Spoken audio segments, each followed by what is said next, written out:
So I've seen parents who compare their children to maybe their friends just because the child is not in the certain kind of way in which they expect them to be. You cannot compare an extroverted child to an introverted child, or one who is an ambivert to an extrovert. Children are not the same. Because you feel like a particular child should be friendly or it should be outgoing and outspoken or very intelligent does not mean that you must impose that on the child and make the child feel like they are some alien or something. I think we just really need to understand that some of our parents are the product of their own perceptions, the way they were also raised. And you cannot give what you don't have anyway. And let's try to give birth to our children in the best of situations when we are ready and when we have the resources mentally, emotionally, financially, and in every aspect. Hello and welcome back to my channel. So this is the part 2 of Let's Talk Mental Health, the many disorders explained. So let's get straight into it. So some of the aspects in which we as Gen Z should really take note of is maximum attention and affection. Some of you might have grown up with very less attention or affection from your parents, and this tends to reflect on your present relationships. You tend to look for that attention or affection you might not have really gotten as kids. I think we need to understand that right from childhood to adolescence or to adults, every child really needs their parents' attention and affection in every single aspect. No child is really too old to get attention and affection. What I've grown to realize is that some people who didn't get this attention and affection right from childhood tend to find this in friends or boyfriends or girlfriends, or they try to look for it in their friendships, whatsoever it might be. They tend to be more needy in relationships. You might even be in situations like that you've noticed that probably a friend of yours is very needy, always looking like they want you to speak to them, or always very interested in talking to you almost every time. Sometimes all these things fall back to their childhood, the kind of attention and affection they get from their parents, not only as children, even as adults, as adolescents, in every aspect of our lives. So Gen Z, you need to give your children maximum attention and affection so they don't become depressed adults when they need this attention too much from whatsoever relationship they get into, and they always feel like something is missing. So this is what is missing. So please, let's take note of this. Let's give these children, well, our future kids or our present kids, let's try to give them more attention, listening ears, and all of that. This affection is very, very key, guys. You might just realize that some people are very aggressive or very depressed, and some of this just really boils down to this attention and affection that they didn't really get as children and even as adults. Now the thing about this attention and affection thing is that these kind of people, they tend to be vulnerable and sometimes very gullible. If someone notices that this is probably what this person is lacking or may have lacked, they try to take advantage of them, take them for granted and everything, and then they become even way more depressed and of course very sad. Okay, so the second aspect is to know your children totally and entirely. Okay, so we need to start doing this right from when the child begins to mature. You need to study and observe the kind of child you have, just so you can understand their reactions and whatever makes them happy, what makes them sad, what makes them to act a certain way that they do. All these are very necessary because some children grow up that exact same way, and some of them grow up in ways that some of those actions that they take might actually affect them. So you need to start cautioning them and know how to react with them. I don't think you should really criticize their attitudes or their reactions to certain things. If something makes them sad or angry or very depressed, you shouldn't criticize them and feel like that kind of thing shouldn't make them sad. You should just try to comfort them. Now, I'm not saying that you should maybe give in to their every whim, or when they cry about something, you should run to go get those things. No, but not that you make them feel like their behavior is too irritating or disgusting and they have to change it because you don't like it. How they behave is how they are. You just have to try to caution them and guide them. Their reactions, if it gets way too extreme, you should caution the extremity of their actions. Understand your child fully well to be able to defend them. I don't know, some of you might be in situations where you feel like your parents don't understand you, they don't know the way you act, they don't know the kind of personality traits you exhibit. So maybe they tend to always criticize you, or they can't even defend you outside, or they say contrary things to the way you actually are. Gen Z, we need to be way better and just try to observe our children from childhood, from the period at which they start to like talk, do certain things. You need to understand the kind of personality traits they exhibit, the kind of behavioral patterns they have. Just study them and notice them, just to be able to know how to appease them and not to make them sad just because you don't know how they will react to certain things. Know their likes, know their dislikes, know what triggers them, just so you don't provoke them unnecessarily. And yeah, well, another very important one is to appreciate their efforts, their strengths, their merits, their projects. Appreciate every good thing that they have. Appreciate every good thing that they exhibit. So if you see that they are doing something that they really and are very passionate about, encourage them, support them, applaud them. You need to be like their biggest cheerleader and their biggest supporter, because the world out there is very hard, and some people might not even support them. Some will insult them, some will put them down. You need to be their biggest comfort, because you are their first home. You are the first person they will know. The first person they will know, or they will like find comfort in. You shouldn't be the one to put them down first off. You need to be the one to encourage them, advise them and everything. Boost their strengths. Don't be the one to kill their dreams or kill their passions. Be the one they can lean on. Encourage their projects in whatever way you can. If it's to fund it, if it's to gather people around to help them, just encourage them and appreciate their efforts, so that these things, these passions or good things that they have, don't just die inside them because they don't have like this supporter to like cheer them on. If you tend to insult your children or to put them down, some of those dreams, some of those passions just die, because there's nobody to like uplift them and make them keep going. So Gen Z, we need to really like put in more effort into all these little things. Let's take note of this. Let's appreciate them. Wherever you see that they are good in, please encourage it in whatsoever way you can. Do your freaking best to just make them happy and to keep their spirits high. Some of you might have gotten your hopes, your dreams, some of the things you really love doing. You might have stopped them because of discouragement from your parents.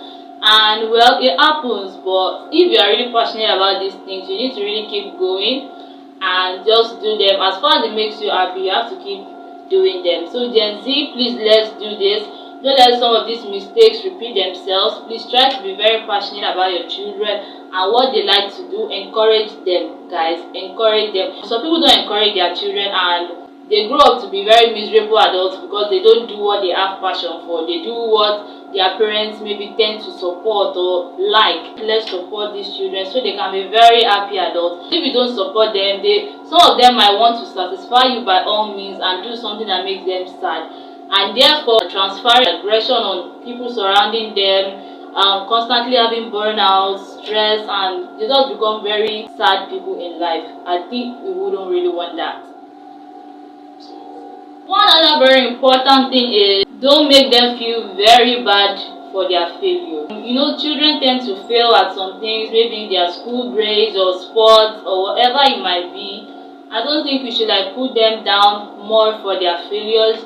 Instead, we should be the ones to uplift their spirit after a loss, and to teach them like good sportsmanship, to teach them ways in which they can get better, to teach them how not to give up, just to cheer them on and encourage them, to motivate them. I think that's the best thing, because even for adults, like generally we all want someone to encourage us so that we don't stop what we are doing, just to have like a little energy boost. We all want like this support system. So little children not having that right from childhood is very sad. Later on, they grow up to be very needy of people. They tend to always want to get validation from other people in their friendships, their relationships. They want to get that in which they didn't really get as children. They want to get this support from other people. So when they fail, please try to encourage them. It's not the end of the world. Tell them that. Give them the energy they need. Make them feel boosted again so that they can get back up and strive even better. Not by eating them, beating them, bullying them, tormenting them or torturing them, and even mostly comparing them. Please, let's not compare. Please, let's try to be more encouraging so that we don't like destroy their self-esteem right from childhood. Let's really make our children happy and better adults, because some of the adults we see today are a complete reflection of how they were raised. So please, let's try not to do these horrible things to our children. Let's make them happy so they can also raise happy children. Please let us appreciate their efforts towards us. Now, apart from appreciating their strength and all the good things they have, their plans and everything, let's appreciate their effort towards us, because children tend to want to do things for their parents because, well, they are their parents and they love them. So they want to do things, even the littlest of things, like the effort they show, the little things they do around the house. Every little thing really counts, because every little effort taken is because of the thought behind it. If it's a good thing, of course, you know that it was a good thought. It came from a place of good thought. So let's try to appreciate their little efforts, even if it's just sweeping around the house, mopping around the house. It's something, and just say, oh, thank you, and all of that. Let's appreciate their little gifts to us, probably on special days, birthdays, and everything like that. Let's appreciate them, even if it might not look expensive to you, but it came from a good place, and that is what matters. So let's appreciate more of the thought than the action itself. Let's appreciate every single thing that our children actually do to us out of goodwill. And I'd say this again, some of us, we are very much undermined because some of the things we do don't really satisfy some of our parents. Well, at this point, there's really nothing you can do about it. Even when you have some conversations with some parents, some of them don't yield or still don't change. So I don't see any cause of doing this. Just do what you can. Don't change that good will. Don't change that good personality of yours. Don't allow anybody to kill your good heart. Just keep on doing it, and someday you will be rewarded, and even God will reward you and give you good children that you yourself must extend this good love and this good heart to, so that these children might feel actually loved by you. And of course, please don't compare them to anybody. Don't compare them to other people's children that you may like, or that have more money, more resources, or more intelligence, or a different career path. They are different people and different choices, different personalities, different likes and different dislikes. So you cannot compare one person to the other, because they will definitely be different. So please, let's be careful with the words that we use. Some of these little words like, oh, can't you be better? Can't you do like so and so child? You cannot expect that of them, because they are different, and that is the kind of child that you have. You just have to focus on leading the child aright and not putting the child down, because guys, this really kills the child's self-esteem. Some of us have bad self-esteem now due to some of the words, some of the things that our parents might have done, but we can be better. That's why we have to talk about this. We have to be better. Our children have to have great self-esteem. The next point is don't impose something like maybe comparing, because when you compare, it's because you are not happy with a certain thing that the child is doing. So that means you want the child to act a certain way. So this point is somehow related to that. Don't impose your own desires on your child, because your child cannot be what you exactly want them to be. If you want that, probably you should just mold something that you want, or make a puppet or a robot, because you can't expect your child to be exactly what you want them to be. So don't impose probably your maybe professions that you could not get at your own time and you regret. You now want your child to take up that profession, and probably your child doesn't even like that. So why would you expect that he actually takes up that profession? Probably he has a completely different desire from that one. So you cannot expect that your desires must be accomplished by your children because you regret something you couldn't do in the past. Please, let's understand this, that our children don't have to be the ones to correct the wrongs that we made in the past. Please, let's be very careful so we don't just damage them, and they just have to do some things or certain things just to satisfy you, just not to make you angry and to feel proud of them. That's how many people now have studied a lot of things that they don't even want to, like they've had so many certificates, so many degrees, just because that is what their parents wanted to study, but they didn't have the opportunity to at their own time, and they made these people to study these things, and they just did it all in the sake of satisfying them. Let's not do all these things to our children so that they can be way happier. I mean, the next generation from this need to be way more happy generations. They cannot be the ones to talk about this same thing again, even in like many more years from now. So please, let's be very careful and be caring. Now another thing is to discipline with caution and open-mindedness. Some people just discipline, some of the words they use are not the best. They want to correct the child, but they use the wrong words, they use the wrong technique, they use very awful things that shouldn't be done. Some of them really eat their children. Now I'm not saying that we should like spare the rod and make our children bad children, but sometimes it gets too extreme. Some people use belts and all sorts of things that they find close to them. Some can even use bottle at some point. So please, let's try to discipline with caution so that we don't even end up killing these children with our own hands. I'm sure nobody wants to do that.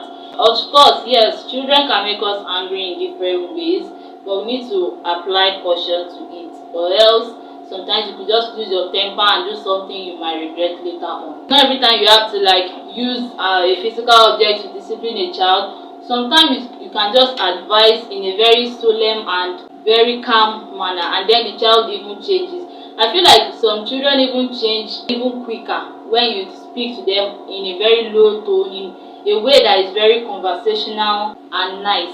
Not the common you are stupid, you are mad, don't do this again, and that just instills fear in the child. It doesn't create any space for understanding or any sweet bond. You just create fear in the child, and all the child ever does is fear you. There's no respect exactly, it's just fear. So that's just it.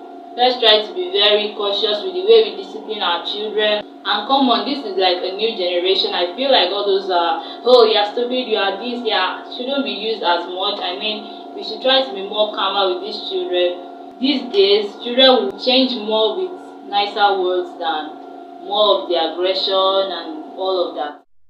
Now another thing is to apologize when you are wrong. Well, we as future parents or parents generally cannot always be right. Sometimes you can make mistakes, and I feel like the least the child deserves is an apology. You should not always expect that this child owes me an apology because I'm an adult and he's a child. That's why I said know your child entirely, so you can know the triggers and what to be careful of. Let's be very cautious. Let's not provoke these children, and if you by any chance you over exaggerate or you overreact, please let's try to apologize to these children so that they don't feel like they don't matter to you and they must always be the ones to beg and to like make peace reign. And I know that some of us might be in situations like this where maybe our parents might offend us and we might never get an apology or closure or whatsoever it is, and things just go on like that. There might just be conflict and confusion in the household. But for the sake of peace at the moment, if you have a parent that is not really yielding and not open-minded, please just try to be the one to beg, at least for the moment. Because I think we just really need to understand that some of our parents are the product of their own perceptions, the way they were also raised. And you cannot give what you don't have anyway. So if they didn't have love, or if they didn't get apologies when they were also offended, or they were not encouraged as children, or they weren't giving attention as children, some of them may not be able to do this to us as well. We should try to start understanding them and feel like probably this is as a result of what they also went through as children. But since we know better, we can do better, and we must do better. Our children must be very happy children, not the ones that hide things from us or have anxiety or feel like we don't care about them or feel pressured and forced by you. Please let our children not be that way. Gen Z, we need to be better. Some of us are already parents. Please, if you are lacking in some of these things that I might have mentioned, please try to consider and maybe try to be better in these areas. Some of us that are yet to be parents, let's make our future children not to suffer and lack from all these things. There are ways we can show love to these children, just not to make them feel like they are alone in this world, and not to make them have depression, anxiety, and some of these other mental health disorders right from little ages. And some of them, they start from childhood way up to adults till they finally get help and finally heal from these things. So you see, all those long years can just be traumatizing for them. So let's try to be better. Now, if you have parents who are exactly the opposite of all the attributes I listed, I don't know if you feel like there's still a need to, they can still change. I don't know if this is still possible at the moment, because some of them are from the very old generations, and some of them I don't think they can change their mindsets now. At least I do know some adults who don't plan to change their mindsets for anything in the world. So I don't know if you also have parents like that who might not be willing to change even when you speak to them heart to heart. I don't know about that, but what you can do is just try to be strong, try to do what makes you happy, distract yourself, try to escape just to make your soul happy, and so that you're not too traumatized to even raise your own future kids. I think the only way we can find peace in life is by doing what we couldn't get from our parents, making our children feel all the love and peace and joy and all the good things that we may have lacked when we were younger. Just not repeating the same mistakes so that the other generations don't suffer it and suffer it. Not the negativity, let it end in our generation so that our own children can be happy, and so that as adults we don't have to face the fact that we have to put somebody into therapy, we have to go look for professional help for somebody even in 10 years to come. It starts from now, and let's try to give birth to our children in the best of situations, when we are ready and when we have the resources mentally, emotionally, financially, and in every aspect. Then we can birth children so that they can actually be happy in every ramification, so that financially they are covered, mentally, emotionally, and in every aspect of life they are covered. Please also try to get help if you feel like you're already traumatized from the way you were brought up, so that you don't unknowingly even transfer some of this trauma to your children, so that when we give birth to children they can experience happy parents, and with all the actions they give them, they definitely be happy as well.